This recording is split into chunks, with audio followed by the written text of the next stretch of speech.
In this professionally designed cosmetic kit, we've carefully selected 30 items to meet the unique needs of modern morticians. Each component is meticulously chosen to elevate the art of cosmetizing decedents. Let's start with our innovative cream foundation line. It's not just versatile, it's vegan too, making it perfect for those seeking a natural or green disposition. We've crafted 8 foundation colors, from fair to rich brown hues, alongside 2 warmer blush colors for enhancing natural variegation. For masking discolorations, we offer 3 color correctors that include lavender, mint, and turmeric, which can be applied prior to a flawless foundation application. Worried about makeup smudging during sensitive moments with families approaching and touching their loved ones? We've got you covered with our setting spray.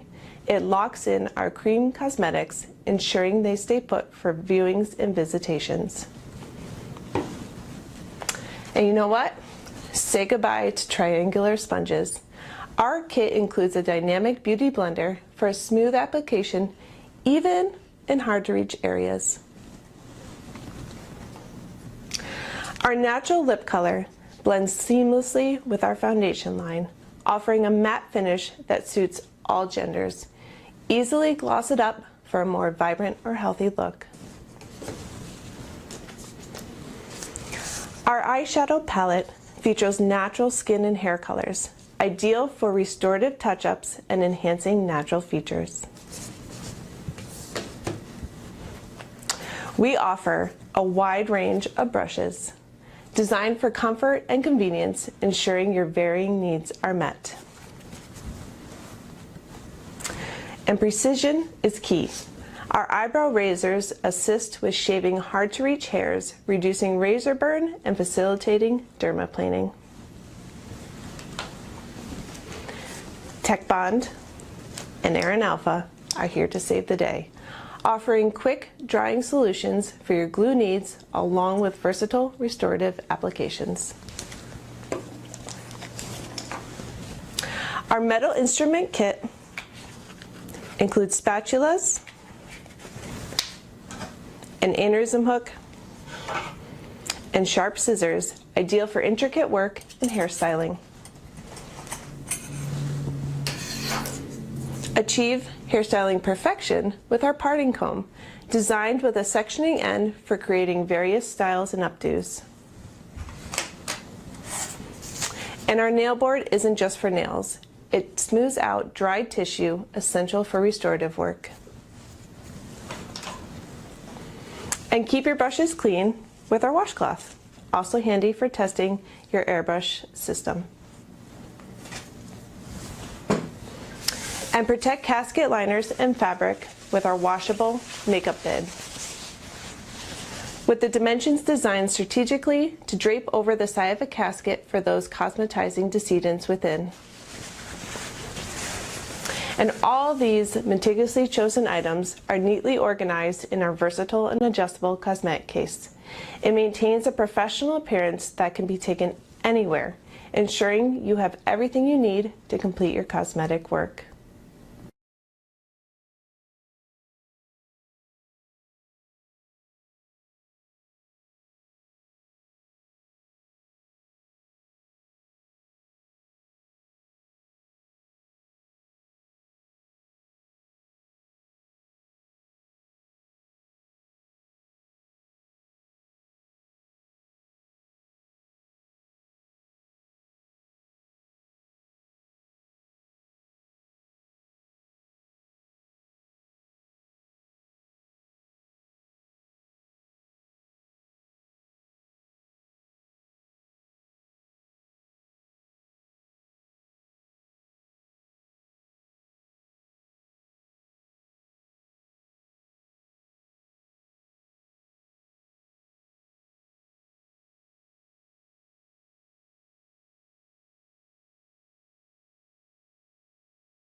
Open the what?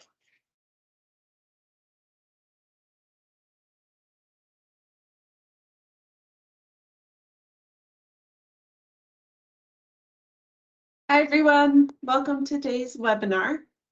We are doing it on YouTube, which means to go ahead, if you could please like and subscribe to the Frigid channel. You'll have access to these videos for information as well. Today we are doing Exploring Mortuary Color Theory with Frigid Fluids.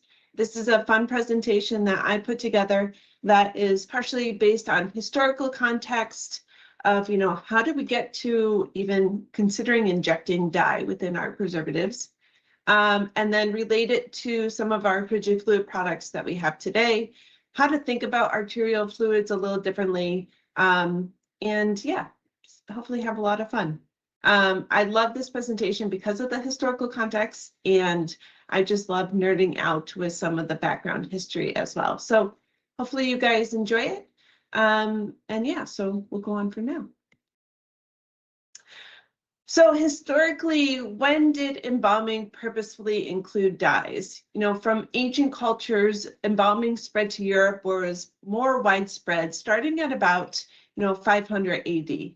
For the most part, we know about the procedure. It included eviscerating the body, washing and either filling the body cavity with cotton or powder, or immersion of the body in alcohol, and herbs being placed in the areas of incision before wrapping the body in wax sheets to give you, a mummy like we know it. But it was actually the anatomists that inadvertently advanced embalming to what our more modern concepts of it are today. And so beforehand, embalming was mostly disinfection and preservation. That's it. Think of the Egyptian treatment of the bodies I just mentioned. There was no restoration because the body was essentially shrouded. The element of restoration then was perhaps a painting of the person that was placed within the shrouds or on top of, the mummy or sarcophagus. But it was the anatomists whose advances made it to also include this restorative aspect that we talk about today with embalming. But why? So why did they do this? How did we get to that point with the anatomists? Essentially, bodies needed for dissection purposes and therefore preservation also required more refined embalming techniques back in the day. They needed to better see the boundaries of organs and tissues within these bodies. So who helped this element of embalming? That is the introduction of color or dye to a deceased body. Someone along the line did that. And I love talking about her. This is Alessandra Giuliani. She was actually known as the first woman recorded within historical documents as practicing anatomy and pathology. And check that date there, 1307 to 1326. She worked as the surgical assistant to Mondino de Luzzi, who's known as the father of modern anatomy, at the anatomy school at the University of Bologna. And she herself was known to be a brilliant prosector. And that is a person that was the preparer of corpses for anatomical dissection. So think anatomy lab. Too far, sorry. So the teaching of anatomy back in those times required the professor to be seated high on a chair called a cathedra, which you can see in that image there, from whence he would read an anatomy book, by a respected author, while the prosector would actually demonstrate the structures to the student below. So as you can see here in this image, you've got him sitting up on the cathedra, essentially reading and dictating to her as she demonstrates on a corpse in front of the class. She, which I love, developed a method of draining blood and replacing it with solidifying injections of different colors to fill the blood vessels. That way, the students could better observe small blood vessels in the body without damaging it, without her damaging any of the tissue. So they got a better idea of what they were seeing. Unfortunately, she died at age 19 consumed by her labors, as written on a plaque near her place of burial, but she was believed to have died of sepsis infection. As you can see there in this lovely lithograph, she is not wearing gloves, so we should all be very OSHA compliant still. But I love this historical context that a lot of where our modern idea of injecting color comes from a woman, especially, in the 1300s. From her, I'm going to jump a couple hundred years. I've jumped more than 200 years, as you can notice, to William Harvey. So William Harvey is credited with being the first man to correctly describe the human blood circulation system. This system was first detailed in this book that he wrote, which I won't try and butcher the title for you, but essentially is concerning the motion of the heart and blood. And often this is just referred to in short as de motu cordis. The Latin text translates as part of the book. It must be of necessity be concluded that the blood is driven into a round by circular motion in living creatures, and that it moves perpetually, and that this is the function of the heart by which pulsation it performs, and lastly, that is the motion and pulsation of the heart is the only cause.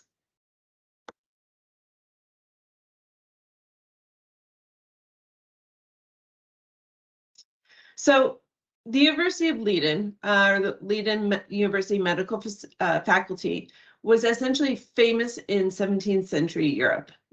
Students came from all over Europe to sit at the feet of really well-known medical teachers and anatomists. In 17th century, Leiden was famous for its anatomical theater and its excellence in clinical training. Unlike most universities, it also welcomes students of all religious affiliations, and it was praised for its great liberty, the freedom of thinking, speaking, and believing. So you've got people from all over flocking here to learn anatomy and share ideas. Johannes van Hoorn was a Dutch anatomist, and he was best known for his illustrated atlas of myology, which is the study of muscles and their structure and function, as you can see there. Of note is that he was made a full professor at the University of Leiden in 1652 when he succeeded Otto Horenus, and his students included Jan Swammerdam and Frederick Rausch, who we'll get into next. But the reason I want to talk about him is because after William Harvey had his publication of De Motu Cordis in 1628, in which he argued that the heart works like a pump and that blood circulates through the body, it was this professor, Van Hoorn, that was among the first to actually take this up and begin teaching this in his anatomy and physiology classes. So, with him teaching that, all his students are now absorbing it, Swammerdam and Rausch being of them. So in order, as you can see here, in order to restore the teaching of anatomy to its old glory, Van Hoorn not only performed public anatomical dissections, but he also taught his more promising students in private as well. So unlike the big anatomical demonstrations, students were also encouraged to experiment themselves with their studies too. So ultimately, this experimental teaching and encouragement resulted in the discovery of different injection techniques developed essentially to help make anatomical preparations, improved. Now, during the same time, there was this gentleman, De Bills, and Van Hoorn's relationship was significant to say. So this gentleman dabbled in anatomy since he was 13, and he essentially designed a method for embalming bodies by partially dissecting them, then spraying the arteries with liquid wax, and then keeping the bodies in a secret embalming fluid for days. He had made a donation of a few of these bodies to the department in the belief that Van Hoorn would support him financially in his endeavors, and that didn't pan out. Van Hoorn didn't buy into it.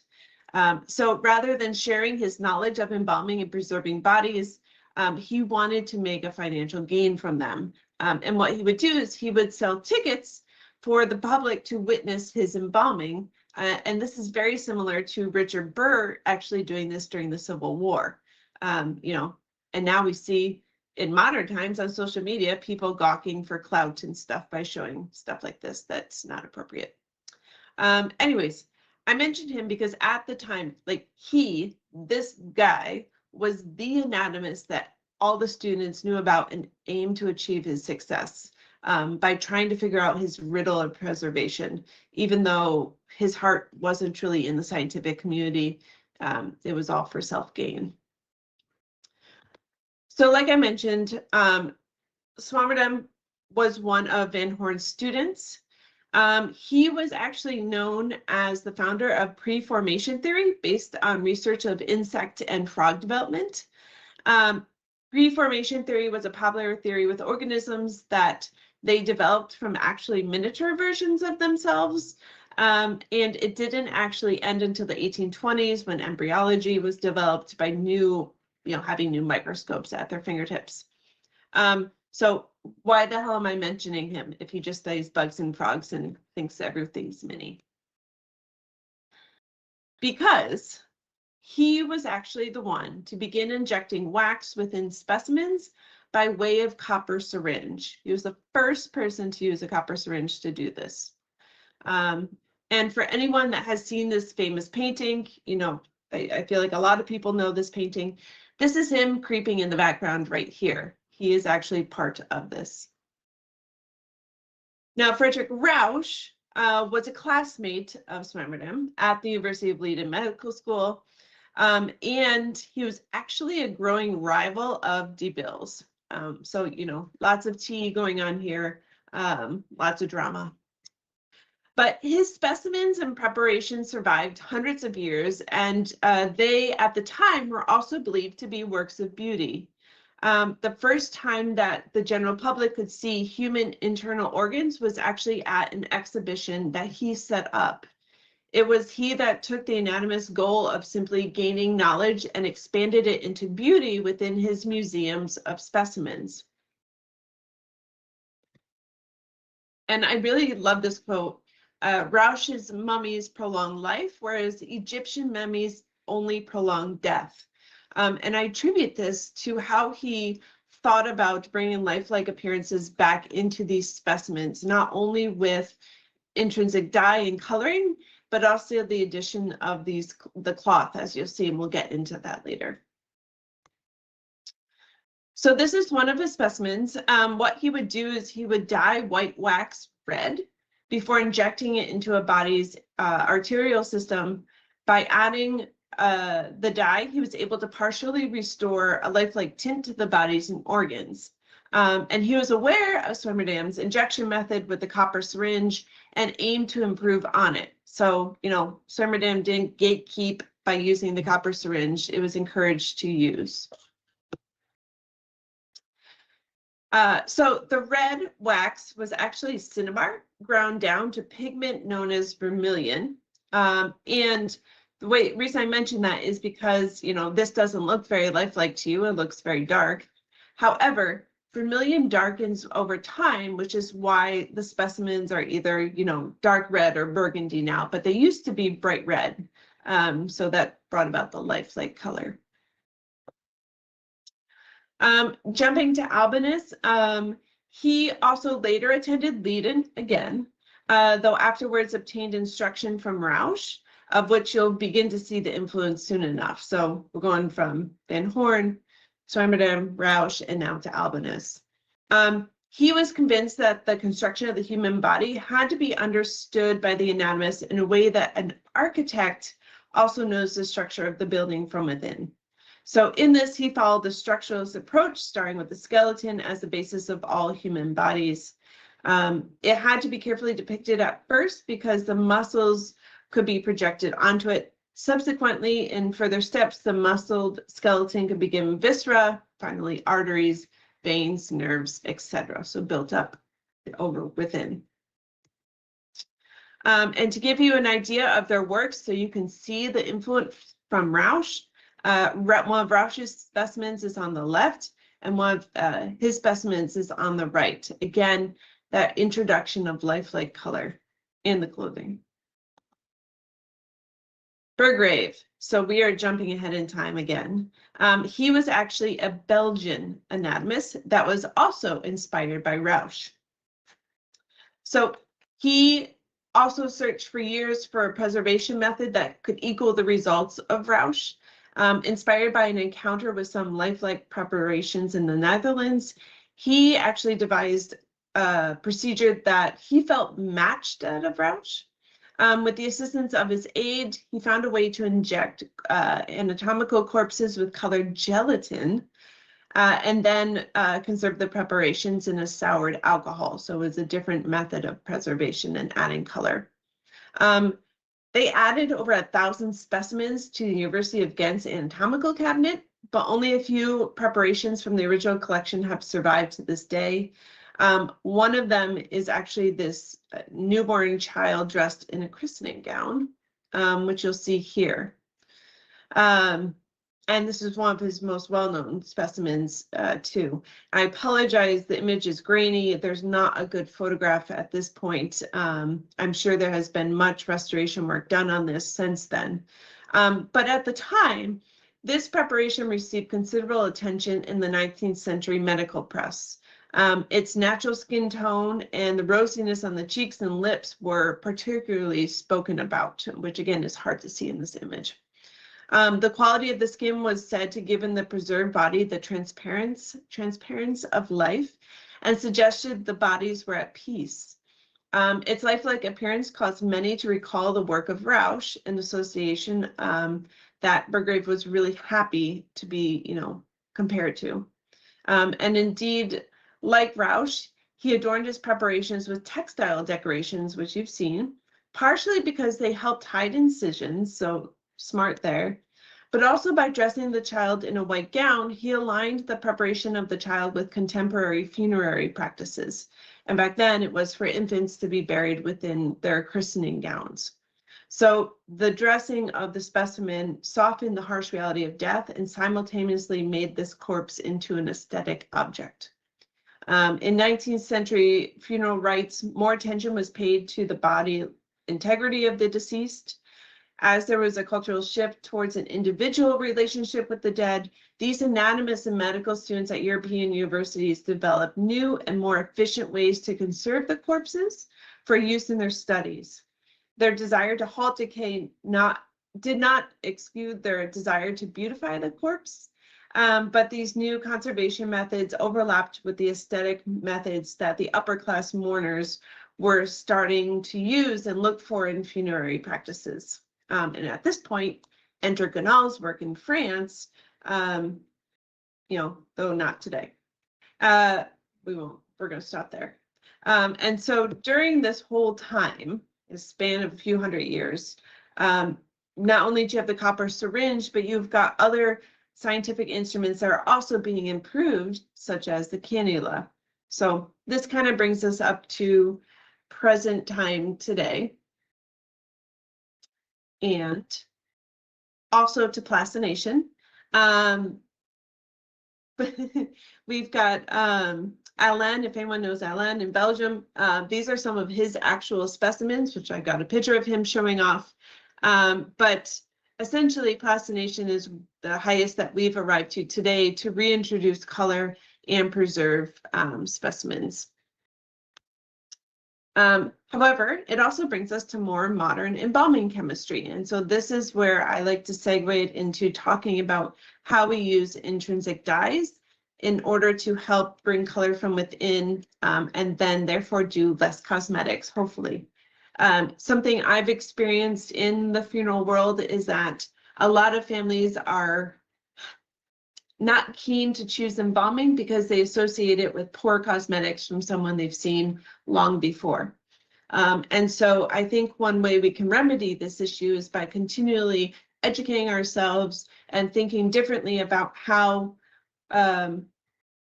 we put together presentation of the deceased.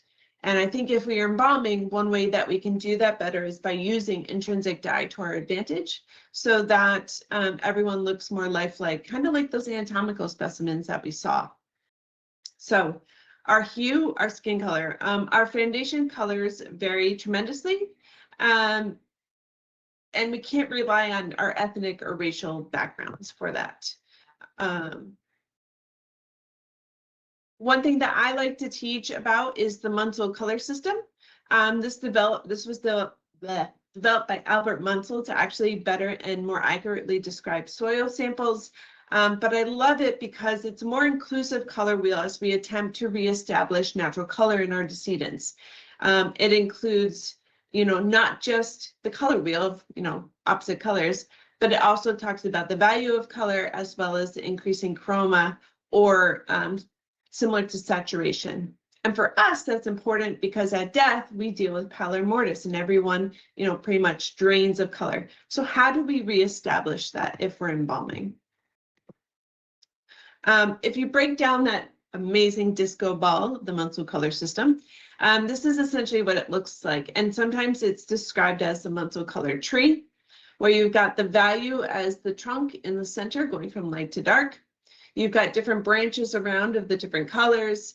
And then as the branches grow outward, they're increasing in chroma or increasing in saturation, very similar. For us, we have decedents that are low in chroma. And so we want to reestablish that as well as the correct color. And we can use the Munsell color system to help think about that. We obviously, if we're embalming, we can use intrinsic dyes during the process. And like I said, it will decrease our need for using heavy cosmetics at the end. So just to show you an example here, just what color can do, a simple reestablishing of dye and intrinsic color or undertone from within.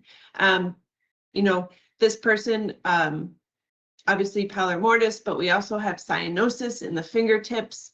A good pre-injection can help with that, but also if you're using the correct dyes, it will bring out those correct hues based on all those arteries and capillaries that are under the skin. And in the hand, we have high concentrations of arteries and capillaries, especially in our fingertips, which is why they're more saturated with color. So considering undertones, from what I have dealt with embalming fluids from almost every embalming fluid company, to be honest, not just Frigid, is that when it comes to intrinsic dyes, we either have dyes that gear us towards people with cool undertones or warm undertones, meaning we have dyes that are more red and pink, or we have dyes that are more orange and tan colored. Those have been kind of our go-tos for reestablishing color. If you look at these images of gentlemen in front of you, yes, they are still alive. But I just want to point out how to distinguish between the two different undertones. And of course, if you're embalming, this is more easily done if you have a photo of a person in life. So if you have like their obituary photo, but hoping that they're not 99 and the family gave you one from when they were 20. That's black and white, I should say. Or, one thing I like to do if I am doing the transfer, maybe it's at home or a facility where there's photos around of the person, I quick glance at them and make a mental note of what their undertones are if I am going to be embalming them. If I'm meeting with a family in arrangements before I embalm or prepare their loved one, I ask families, can I see photos of you and them? It not only for me to gain knowledge of what they would look like for preparations, but that helps also build a bridge of trust and interest too. So anyways, going back to this image, the gentleman on the top, you see a lot of pinks coming through. They have cool undertones. So I would pair that with a fluid that has more pink or red dye within it. The gentlemen on the bottom have more of a warm undertone where you see a lot of those oranges and beiges, peachiness coming through. And I would pair with an arterial fluid that has more orange dye within it. And no matter a person's skin color, no matter how light or dark you are, your value on that trunk of the Munsell color system, you still can exhibit either warm or cool undertones or neutral, or we're ignoring neutral for now. So for example, the women on the left have warm undertones. They have those reds and pinks coming through, or warm undertones. They have those orangey and peach tones coming through. And the women on the right have those cool undertones where I see those pinks and those reds coming through their skin color as well. And for dramatic purposes, no matter how much melanin a person has in their body, they still exhibit undertones. So for example, on the left, you've got warm undertones. I see those oranges coming through, especially on the cheeks and the forehead. And then on the right, the cool undertones, those pinks, but it also goes into blues. And that is typical for cool undertones as well. A little trick if you are doing your own, doing your own pre-need and you want to write down what to embalm yourself with. If you look at your veins under fluorescent or natural light, if your vein appears mostly green, then you have warm undertones. If it appears mostly blue, you have cool undertones. So this is a little fun image I like to show usually when I'm doing this in person. This is Kelly Romanowski. She's over at the University of Minnesota. I love her. She's phenomenal. Wonderful instructor.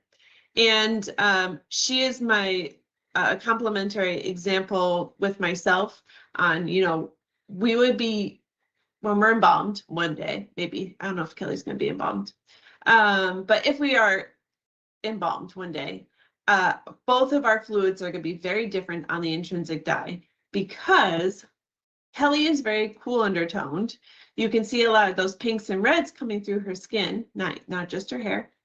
And I am very warm undertoned. I have those oranges and beiges. So please use different fluids for us. And when talking about arterial fluids, we need to really talk about which ones have active dyes within them and to what extent, because, we can always add extra dye in afterwards too.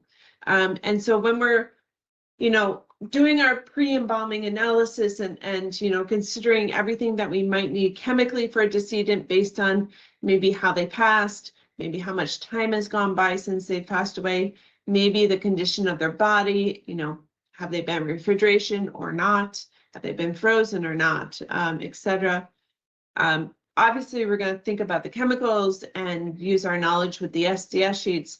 But I also think something that should be in the back of our brain too is being conscious of using fluids that have active dyes that match what we need as well.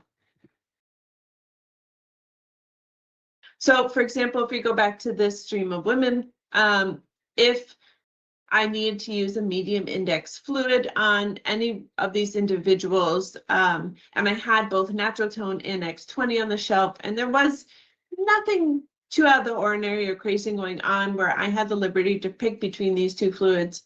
If I was embalming any of the women on the left, I would choose the fluid with the warm active dye, the natural tone, to get those oranges and peach to really pop through. And then if I was embalming any of the women on the right, I would reach for X20 to have some of those pink and red dyes pop through to see through their skin. Same thing for these individuals. Again, I would reach for natural tone on the left for the warm dyes within it and X20 for the cool undertone.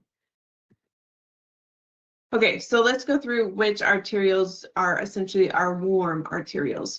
So for our silicone fluids, natural tone is our warm arterial. It's got warm active dye in it. Now, I should mention pretty much all the arterial fluids for frigid have active dye within them. However, that is not true for every embalming company. So if you do not use frigid fluid, you're just interested in them, and you use something else, do not assume that because of fluid is a certain color, that it has active dye within it. I'll use one of our fluids as an example. So Pharos, which is a cavity fluid for us, is bright pink. However, if you were, to inject it or anything, you're not going to turn anyone hot pink. The hot pink is not an active dye, it is an inactive dye, so you know where it is to grab it quick off the shelf. In fact, ferrules will even have a bleaching quality, because if you look at the SDS sheet, it has phenol in it. So anything with phenol is going to bleach. So this is why you should always, gain knowledge about which ones have active dyes within them. For our other warm materials, we've got both frigid, rigid, and eotone. They also can create these lovely warm hues within decedents once injected. Our cool arterials would be standard, which is one of our higher index fluids, as well as flow tone. You've got more of those pinks and reds coming through. And then cool arterials for our Silitech, we have a lot of Silitech fluids that are cool arterials. 36 plus, perfect tone, and X20, but as well as tissue guard 32, but you'll see they're all slightly different variations. Perfect tone being a very light, cool undertone color. So someone that maybe on value is light in value and light in saturation as well. Whereas X20 and 36 plus are a little bit deeper. And then you can also add more dye as well. Just to give you an example of what it looks like for someone that had essentially had pallor mortis, I mixed a cool tank for this individual. It had 36 plus in it, tissue guard 32, as well as free flow. And that is the color that it created there. You can see in the right leg. It's bringing out those cool pink undertones.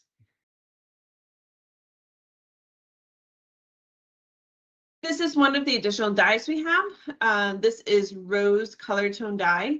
It is non-formaldehyde. There's no preservative in it. It's just a concentrated dye. And it produces natural, long-lasting, lifelike color and cosmetic effect. It is also comparable. It is also compatible with all arterial and supplemental fluids, as well as any additional dye. So this is a great fluid to have on hand, or a great dye to have on hand if you need to add a little bit extra dye to your tank. Again, it all depends on what arterial fluids you're using, as well as the color and natural saturation of the person that you are preserving or embalming. Just to give you an example of an idea of what the color looks like, this was a mixture I had used. I essentially had mixed rose color tone into my tank. And then I also added a bit of tissue aid. This is an example of a decedent that had been in refrigeration for a long time in a body bag where there's a lot of condensation. You can see their fingers are very rippled. So not only did I want to get that color correct and color change, I also wanted to plump them out a bit, which is why I added tissue aid into the mix. After this photo was taken, I actually injected each of the fingertips with Feature Builder as well, mostly because as the preservative fixates, I don't want it to fixate to those wrinkles. I want it to fixate to the correct shape. So after I saw the extent of what the tissue aid was able to do with my tank, I let that do its magic first. And then after I'm done injecting, I will go ahead and inject Feature Builder right away rather than waiting until services, like I said, so it preserves at the correct shape. But right there, you can see the color change. This is on the back of the hand. Again, just being able to achieve that lifelike color is so important, and just it's also invaluable as well. Now I don't need to worry about, cosmetizing the hands. I can allow the family to touch and love on their loved one without worrying about cosmetics, maybe wiping off or, getting on the casket or anything. So as you had seen when I injected the leg, I injected from the dorsalis. I often will do that, especially because I will inject into the foot first and see what the dye looks like, see what the color looks like, and if that is the color that I want to use on the rest of the body. If I need to make any alterations, I can do it easily at that point.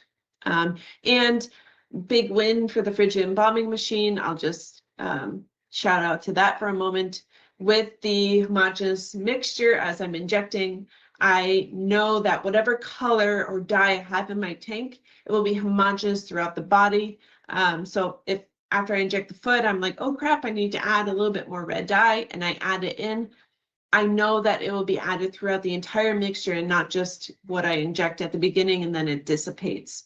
So very helpful. I also for a moment want to talk about pre-injection. I am a big proponent of pre-injection, which I know people have been not frustrated with, but it definitely adds to the labor when this is already a very laborious job. But let's talk about what it does. So it begins flushing the arterial system, which is helpful, especially if bodies have been deceased for a bit of time. And it also lubricates the arterial system so that whatever fluids we're using, including dyes, can reach as far as we need it to. So I just want to show an example here. So before pre-injection, we have a bit of discoloration, we have blood settling. And then after pre-injection, I was able to flush it out. By seeing the color change, I know that I have gotten all the blood out of the system, which means possible clots are gone. And it also means that whatever color I introduced, it will be received. So now I've got an even playing field, essentially. And so this is what it looked like after arterial injection. Because the skin is so thin in the ears, a lot of those capillaries are right against the cartilage and you see them right through the skin. So a lot of the dye was able to be seen throughout. Adds more dimension. So the rewards of this is it expands the extension of the capillary units that formaldehyde will then be able to reach without searing off the pathways. So if you have a decedent that perhaps is a long hold or a ship out or one you're just worried is going to cause you issues, and so you want to use a higher index fluid on them, if you were to just inject a high index fluid without doing a pre-injection, I guarantee what's going to happen is that high preservative content is going to sear off those small capillaries. So it will get throughout the body, but it won't get into those nitty-gritty small capillaries. This is perhaps maybe where the frustrations of seeing a fluid get all the way to the hand, but not one finger for some reason, or etc. Yep, Chris.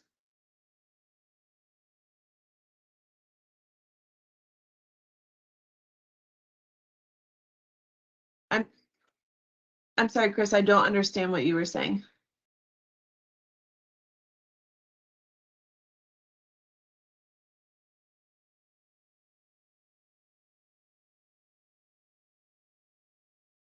Okay, sorry. Okay, sorry, Chris. Chris, I can hear Chris on the back end, but you guys can't hear Chris, so I apologize. He was just mentioning something to me because I can't see the comments or anything. But it seems we have another fan of pre-injection out there, so woo!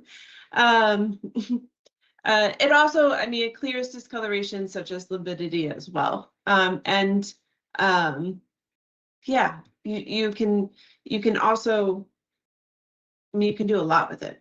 So for example, this was the decedent. I'm sure many of us have seen this, you know, either heart attack or fallen on their face or been down for a bit, and they've got that deep purple. I'm going to go ahead and try and pre-inject to try and flush their system because I don't want the body to preserve with all this blood stuck in their capillary system. It's going to distort color. It's going to distort preservation. So we need to try and flush it out. I used free flow on them. And this is what it looked like after embalming. You've got a nice pink color. You do have some petechia of the bruising, etc., which I will have, and I did use cosmetics over top. But one thing I want to mention with free flow is that we have plasma flow and free flow as our co-injection or pre-injection fluids to flush the system. Free flow actually has a little bit of active dye within it. It's like a light pink color, as you can see here. So I did that strategically because I knew what color I wanted to achieve with her later on. And so I was essentially building up color. I knew she was going to have cool undertones anyways. So I went ahead with the free flow. I also often will mix my arterial fluid with feature builder. You can fill out areas and maintain preservative properties, but it also imparts active dye from the arterial solution or fluid to maintain consistent color of the area that's receiving the feature builder. So great examples for this would be under the eyes, maybe after being posted or being an eye donor.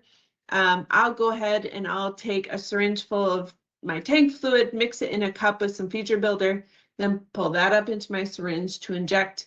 That way I know that the color is harmonious with the rest of the body that has already accepted the fluid as well. It also gives you some preservative power to your feature builder that doesn't have any.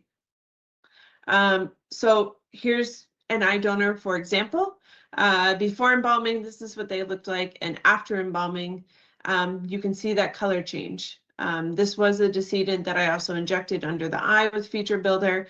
I wanted to make sure that color stayed the same because I was so happy with their coloring. You can see here, so this is before I injected into their head. I wanted to make sure the shape of the eyelid was correct and how it needed to be, so that preserved in the correct shape. But this underneath, those wrinkles just always, they bothered me.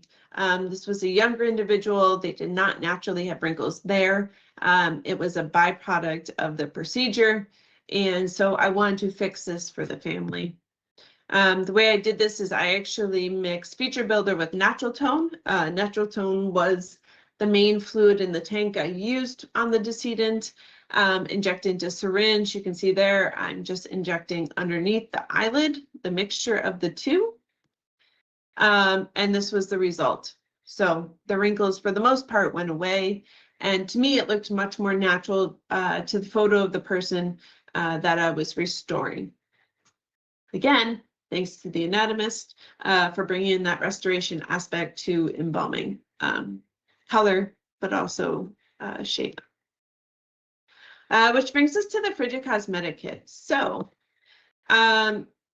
just to go over it real quickly, I know we're almost out of time. I am very grateful I was able to help develop this with Frigid and to modernize it as well, especially with the creams. People that know me, I use an airbrush, but we develop creams because I know a lot of people within the mortuary field still use cream cosmetics, and they are very easy to use and quick to use. So we wanted to make sure that we developed creams that were going to work on both embalmed and unembalmed skin, and that brought out both warm and cool undertones, as well as a setting spray, or we call it the fiber hold spray, so that once you put the cream on decedents and spray it with the spray, their loved ones can still come up to them, touch them, love on them, and not worry about it coming off. We actually now have 11 different colors that you can use to cosmetize. They appear thick, but they're very pliable and creamy, so you can thin them out so it can be much more translucent in application. And you can also use them opaquely if you need to recreate any freckles or age spots, etc.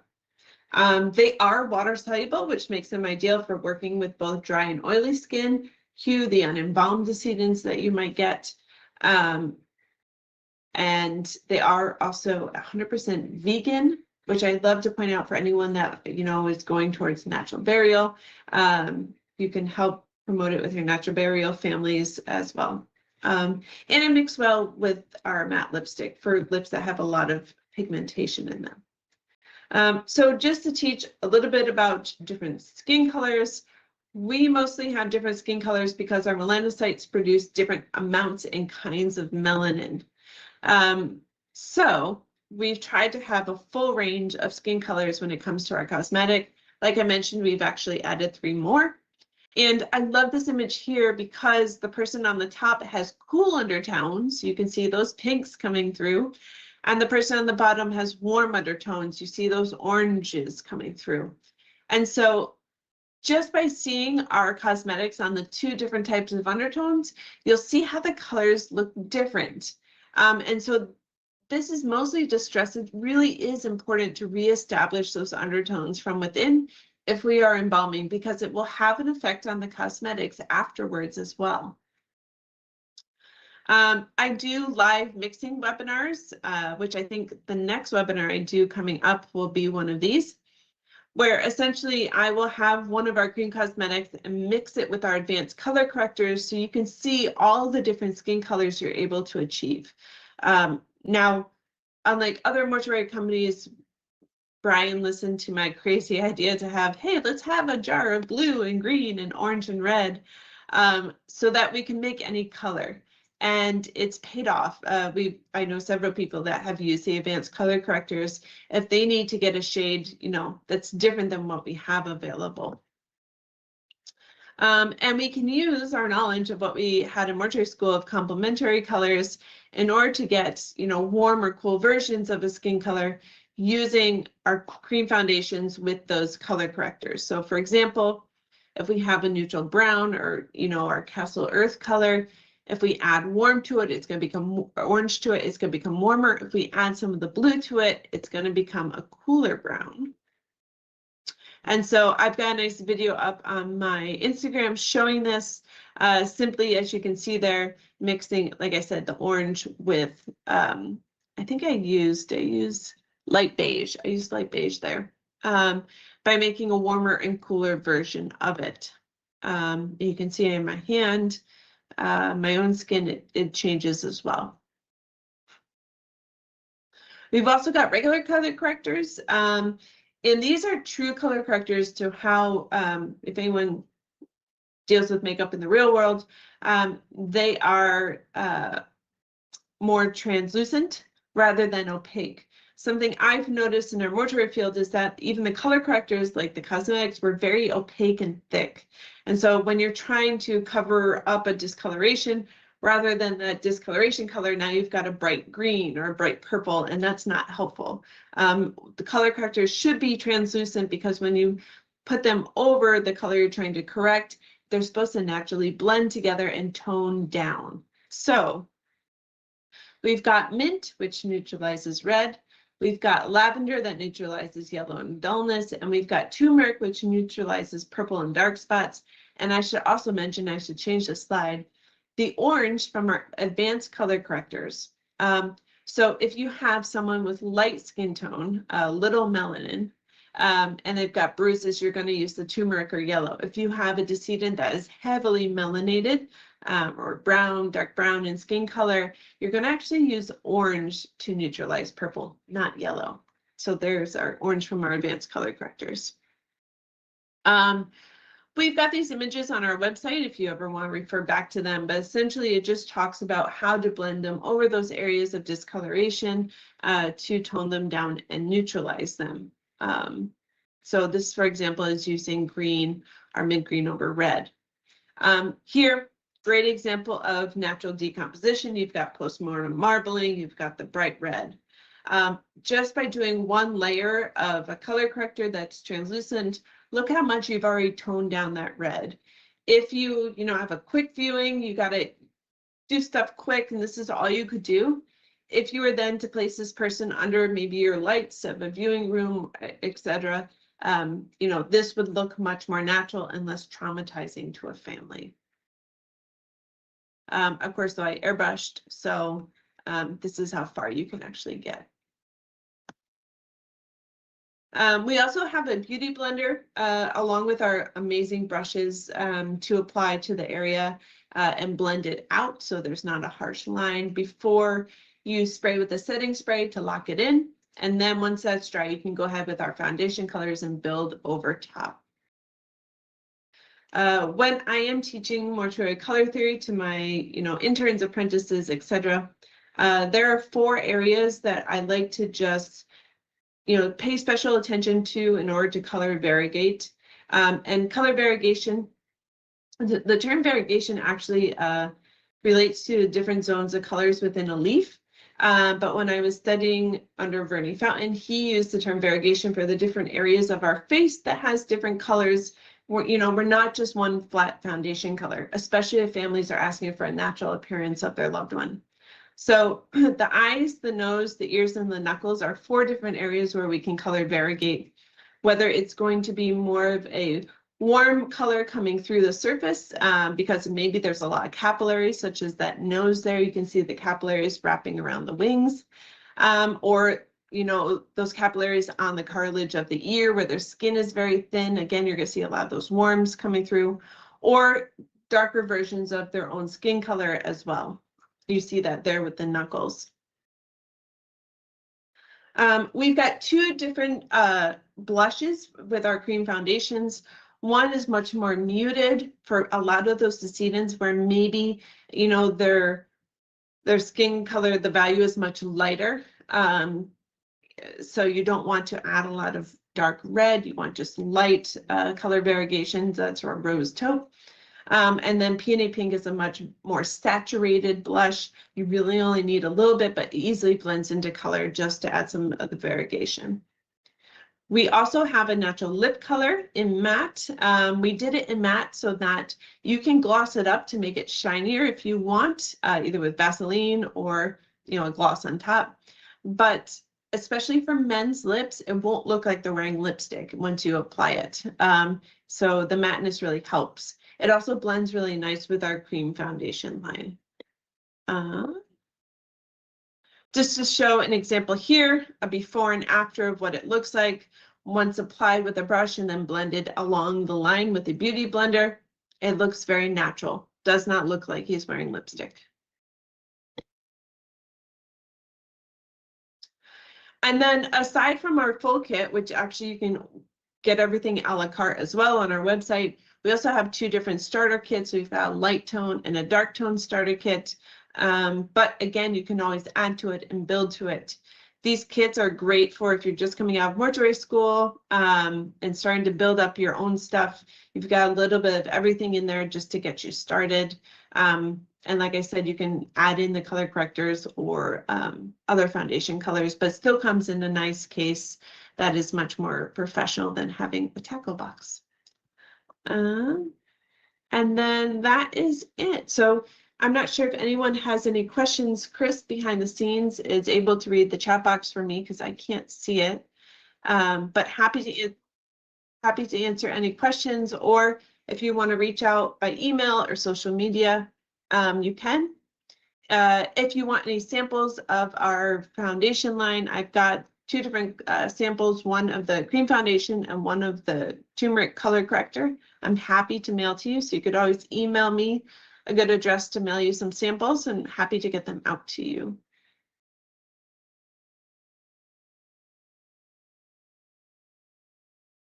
And just a reminder too, if you can subscribe to the Frigid channel and like the video, it will get it out there to more people. But we have been doing a lot of our videos now on YouTube, just trying to grow that and having it more accessible to more people.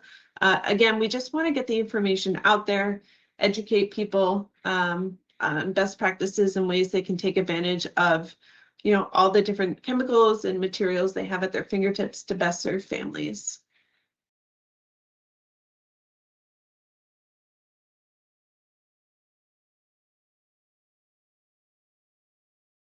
Okay. Thank you, Chris. Thank you guys for joining me today. I know it's in the middle of a day and everyone's probably crazy at the funeral home, but thank you for taking the time to see this presentation. And like I said, if you have any questions, reach out. Thanks, guys. Oh, Chris has a question.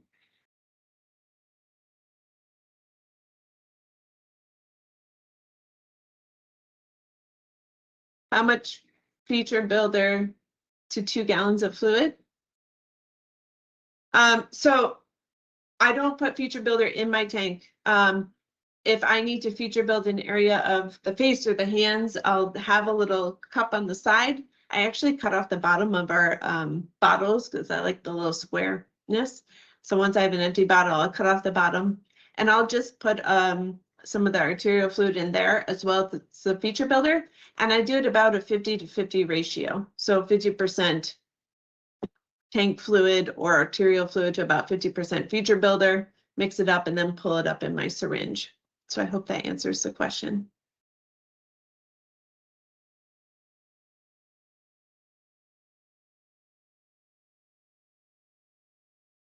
Okay. Thank you, guys. Have a great day.